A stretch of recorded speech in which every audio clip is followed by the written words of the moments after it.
बिस्मिल्लाहिर्रहमानिर्रहीम। अस्सलामुअलैकुम। टैक्सी झुरझुरी लेकर स्टार्ट हुई और दिल्ली की जानिब हमारा सफ़र शुरू हो गया। चंद मोड़ मुड़ने के बाद ही सिमतों का अंदाज़ा लगाना मेरे लिए दुश्वार हो गया, लेकिन इतना अंदाज़ा बहरहाल मुझे था कि दिल्ली अम्बाला से जनूब की सिमत में है। रास्ते में एक दो चेक पोस्टों पर पुलिस वालों ने रोका, मगर सरसरी तलाशी लेकर गाड़ी को जाने दिया। गो देखने में टैक्सी खासी खस्ता दिखाई दे रही थी, लेकिन चलने में काफ़ी बेहतर थी। एक वीराने में गाड़ी रोककर हमने खाना खाया और फिर आगे जाने के लिए तैयार हो गए। इस जगह शर्ला ने मुझे बताया कि हम मीरठ से निकल आए हैं। मैं एक मरतबा फिर डिग्गी में मुंतकिल हुआ और गाड़ी रवाना हो गई। मुझे उम्मीद थी कि अम्बाला की निस्बत दिल्ली में मेरे लिए ख़तरा कम होगा, लेकिन ये एक अंदाज़ा था और इंडियन इंटेलिजेंस का कुछ पता नहीं था कि वो किस पैमाने पर मेरी तलाश में थी। पाक भारत हर दो ममालिक में जासूसों की बड़ी तादाद एक दूसरे के मुखालिफ मुतहरिक रहती है, और ऐसे जासूस मुस्तकिल बुनियादों पर मुखालिफ मुल्क में बरजमान रहते हुए आस्तीन का सांप बने रहते हैं। लेकिन इनकी शनाख्त नहायत ही मुश्किल होती है, और पहचाने जाने के बाद कोई मौजज़ा ही किसी जासूस को पकड़े जाने से बचा सकता है, वरना मुतहरिक और फाल एजेंसियां इसे घेरने में देर नहीं लगाती। मैं भी इस वक्त इन्हीं हालात से गुजर रहा था। मेरी शनाख्त पहले ही दिन हो चुकी थी, बल्कि शनाख्त क्या, मैं इनकी हिरासत से भागा हुआ था। अब मेरी गिरफ्तारी मुल्क के तहफ़्फ़ुज़ से ज़्यादा उनकी अना का मसला बनी हुई थी। मैं मौत से नहीं डरता था, लेकिन गाँव के हालात जाने बगैर मरने के लिए तैयार भी नहीं था। अगर कुछ अरसे के लिए मैंने छुपना होता तो इन इंटेलिजेंस वालों का बाप भी मुझे तलाश ना कर सकता, लेकिन अफसोस कि इस वक्त एक एक मिनट गुजारना मेरे लिए मुहाल था। मेरा जी चाहता था कि उड़कर अपने गांव पहुंच जाऊं। अचानक टैक्सी झटके के साथ रुक गई। शायद किसी एक्सीडेंट से बचने के लिए शंकर ने ब्रेक लगाई होगी, मैंने अपने दिल में सोचा, मगर एक गर्जदार आवाज़ ने मेरी सोच को झुठला दिया। बाहर आ जाओ तुम दोनों। महाराज, हमसे क्या भूल हुई है? जवाबन शंकर की सहमी हुई आवाज़ सुनाई दी।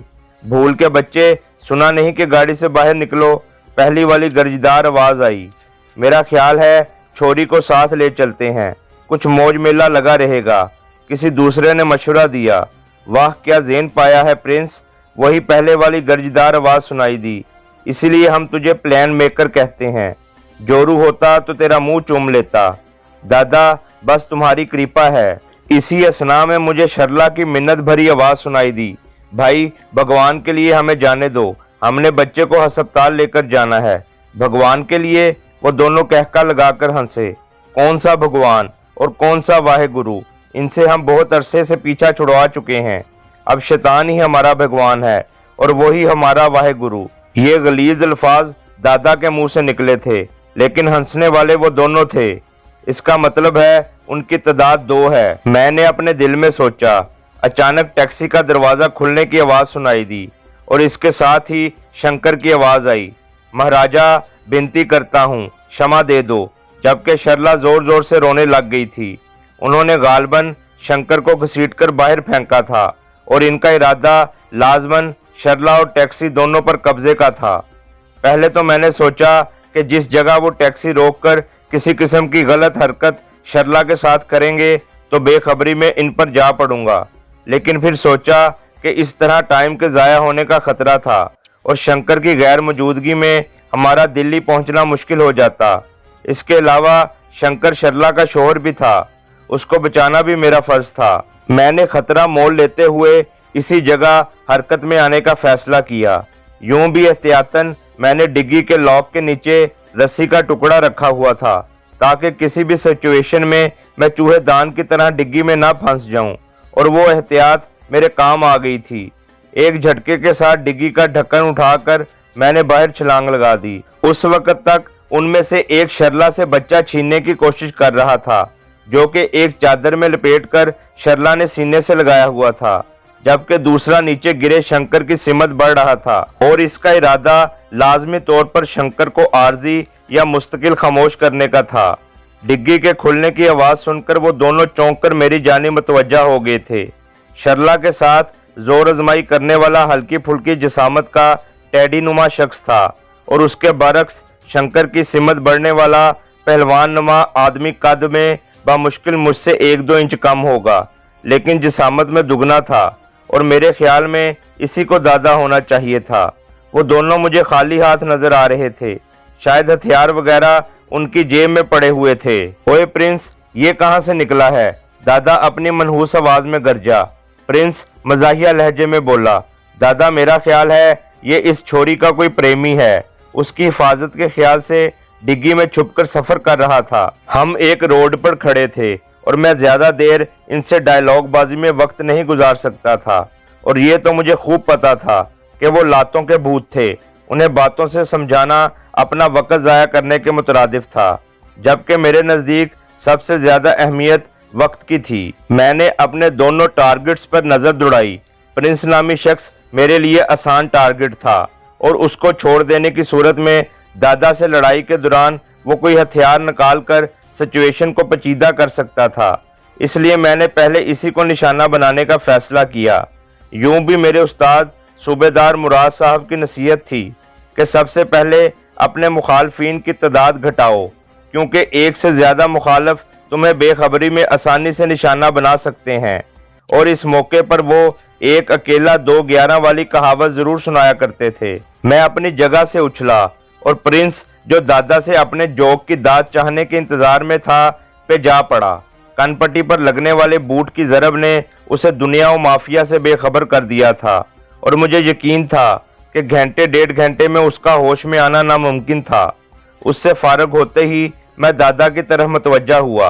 वो प्रिंस की हालत देखकर शौक की सी कैफियत में खड़ा था, मगर फिर मुझे अपनी तरफ बढ़ता देखकर नाकाबिले बयान गालियां बकता हुआ मेरी जानिब बढ़ा।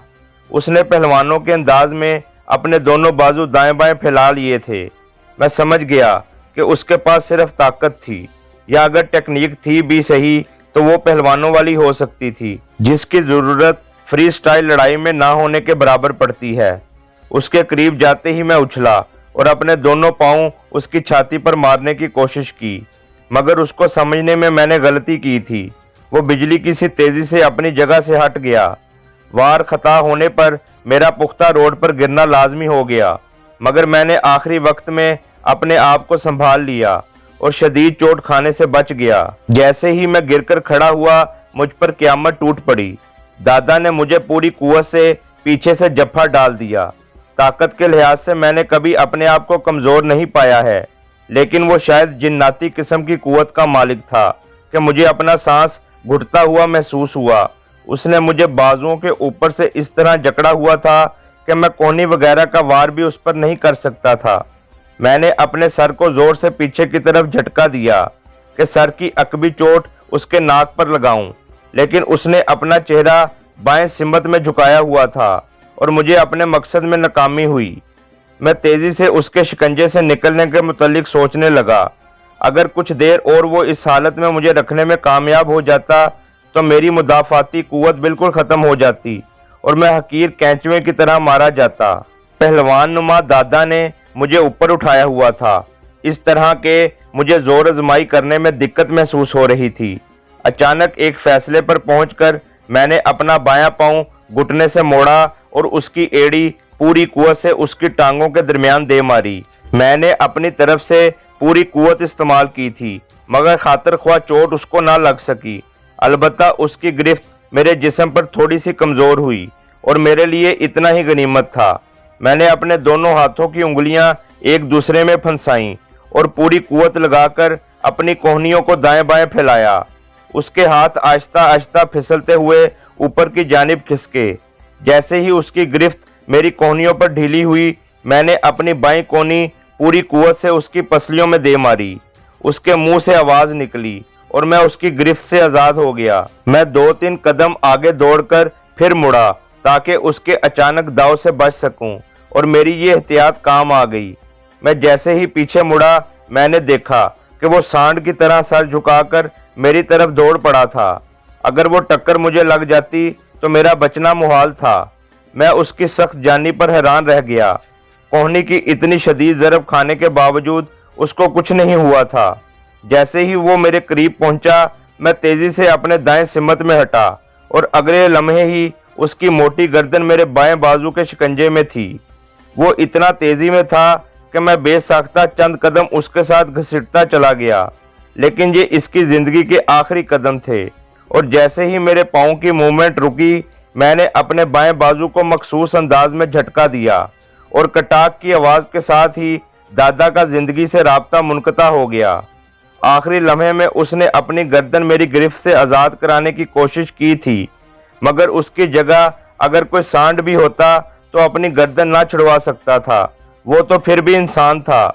इसे नफरत के साथ ज़मीन पर पटक कर मैं जैसे ही सीधा हुआ, अचानक कोई पूरी कुव्वत से मेरे साथ आन लिपटा। वो शर्ला थी और परेशान लहजे में पूछ रही थी, बाबू तुम ठीक तो हो ना? बाबू तुम ठीक तो हो? हाँ मैं बिल्कुल ठीक हूँ।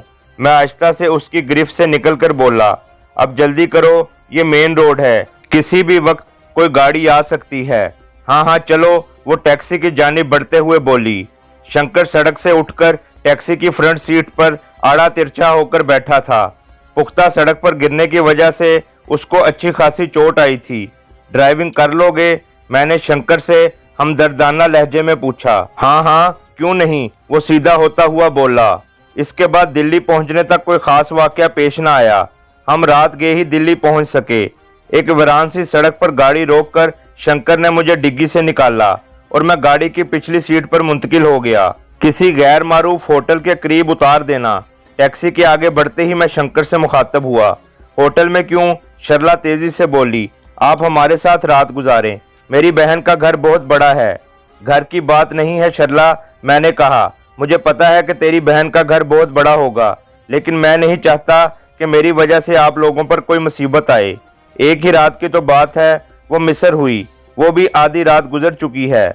नहीं शर्ला, ये नामुमकिन है, मैं हतमी लहजे में बोला और शर्ला ने उदासी से सर झुकाकर चुप साध ली।